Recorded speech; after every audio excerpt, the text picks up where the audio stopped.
கொடுத்து விட்டார்கள்.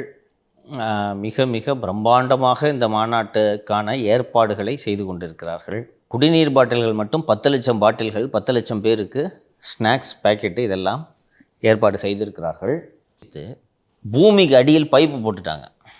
தண்ணி தொட்டியில் தண்ணி தீர்ந்துச்சுன்னா பக்கத்தில் ஒரு மோட்டரை வச்சு அங்கேருந்து பைப்பில் குடிநீர் அத்தனை பேருக்கும் தங்கு தடை இல்லாமல் கிடைப்பதற்கு ஏற்பாடு செய்து விட்டார்கள்.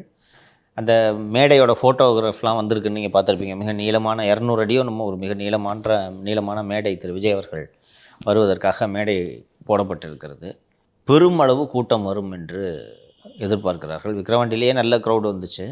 அதே போல் மதுரையிலும் ஒரு பெரிய க்ரௌடு. இன்னொன்று, விஜய்க்கு ஒரு இம்ப்ரெசிவாக ஒரு மாநாட்டை நடத்தி காட்ட வேண்டிய கட்டாயத்தில் திரு விஜய் அவர்கள் இருக்கிறார். விக்கிரவாண்டி மாநாட்டுக்கு பிறகு சொல்லிக்கொள்ளும்படி விஜயோட பொலிட்டிக்கல் ஆக்டிவிட்டி பெருசாக இல்லை. பரந்தூருக்கு போனது அது ஒரு இண்டிவிஜுவலான விஷயம்.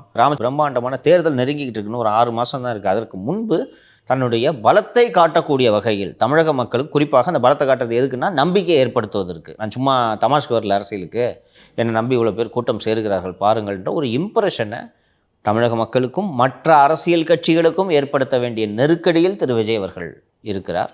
ஸோ ரொம்ப பிரமாதமாக பிளான் பண்ணி, நான் அப்போவே சொன்னேன்ல, 5000 பேர் நம்ம வேலை செஞ்சுட்டு இருக்காங்கட்டு அப்போ கிட்டத்தட்ட 10 நாளைக்கு முன்னாடியே சொன்னேன்.